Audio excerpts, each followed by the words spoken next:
You pay $750 for a marine survey. The surveyor taps around the fiberglass hull with his little hammer, waves a moisture meter at the transom, and hands you a 20-page report. You think you just bought protection. But that survey has blind spots big enough to hide $40,000 in repairs. And the dealer selling you that boat? He might already know exactly what's wrong with it, because the last buyer's survey told him. He just doesn't have to tell you. The marine survey industry operates in a regulatory void that would get a used car dealer shut down in a week. There's no federal licensing for surveyors, no central database tracking which boats failed inspections. And when the FTC wrote its biggest consumer protection rule for vehicle dealers in 2023, they explicitly excluded boats. So let's talk about what surveyors actually find on dealer lots across America, what those repairs actually cost at the marine shop, and the legal loophole that lets problem boats cycle through until someone buys them without asking the right questions. First, the failure rates. Nobody actually tracks them. I dug through SAMS, NAMS, ABYC, and every major marine insurer. The data doesn't exist. Marine surveys don't produce a pass or fail verdict. They produce condition reports with recommendations, so there's no number to compile. What does exist is consistent testimony from experienced surveyors. David Pascoe, a NAMS-certified surveyor who completed over 5,000 pre-purchase inspections, said virtually all used boats generate a list of problems regardless of how good they look in the showroom. The walk-away rate sits somewhere between 10 and 20% based on surveyor estimates. That means roughly 1 in 5 deals collapse after the survey. But what happens to those boats sitting on the dealer lot? They go right back on the market. Same price, same listing photos, different buyer. Now let's talk about what actually kills deals on fiberglass fishing boats. 3 failures account for most of the deal breakers: transom rot, stringer decay, and deck delamination. When you find one, you usually find all 3. And combined repair costs can hit $10,000 to $25,000. That's not a repair bill, that's a second boat payment. Transom rot is the signature failure in outboard-powered center consoles and bay boats. Water gets in through cracked drain fittings, old sealant around mounting bolts, and transducer screw holes nobody ever resealed. The plywood core rots from the inside out. By the time you see external signs like gel coat cracking in the splashwell corners or dark water stains around the outboard motor, the damage is already severe. A surveyor detects it by tapping every 3 inches with a sounding hammer. Solid fiberglass rings, rot thuds. Moisture meter readings above 30% indicate excessive moisture. Above 50% confirms serious rot. Professional transom replacement on a 20 to 26-foot center console runs $3,500 to $8,000 with motor removal. Stringer replacement adds another $4,000 to $10,000.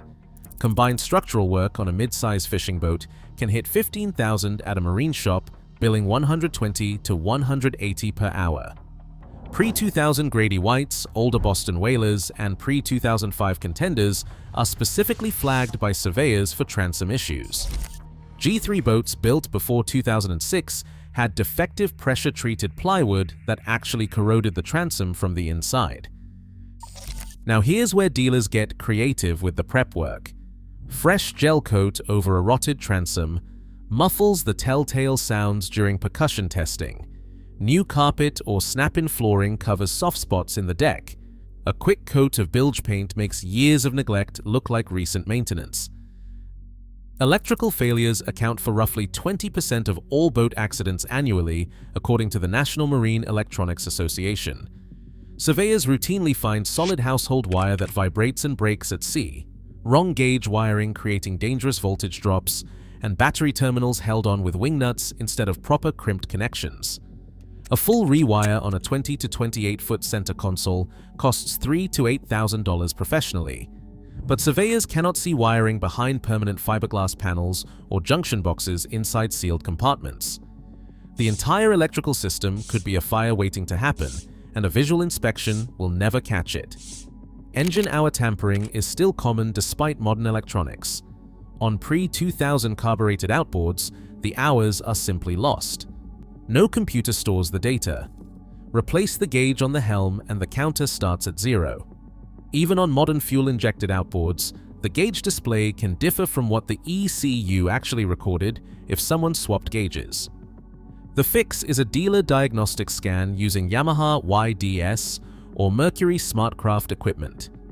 Costs about $50 to $75 and reveals exact hours, over-rev events, overheating instances, and runtime at various RPM ranges. Physical signs of higher hours than advertised include worn throttle cables at the helm, seat cushion wear that does not match the story, and excessive carbon deposits around the powerhead the seller cannot explain. Now let's talk about the disclosure loophole that makes all of this possible. When a buyer walks away after a failed survey, the survey belongs to that buyer. The dealer typically never receives a copy of the report. There's no requirement to disclose that a previous buyer found defects. No system to flag boats with known structural problems. The common practice is straightforward. Relist the boat for the next buyer.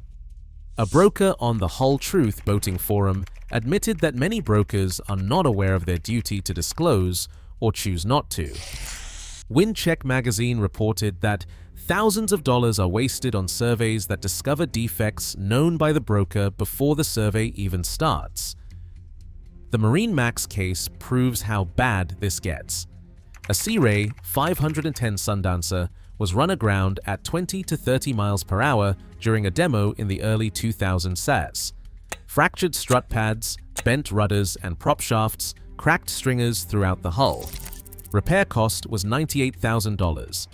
Marine Max sold it to Douglas Borrow for $784,000 without disclosing the damage. The salesman told him it had merely hit a can. The service manager's defense in court was that Borrow didn't ask the right questions. The judge called the fraud particularly gross and egregious. The judgment? $2.4 million, including attorney fees. And that's the rare case where someone actually fought back. Most buyers never find out what the dealer knew. Only 6 states have adopted any version of a title branding law for boats. Texas lemon law doesn't cover boats at all. The ASIS clause used in most boat sales doesn't protect dealers who actively conceal known defects, but proving that knowledge in court is your burden. The single most expensive component on your boat, the outboard engine worth $15,000 to $40,000, receives only cursory attention during a standard hull survey.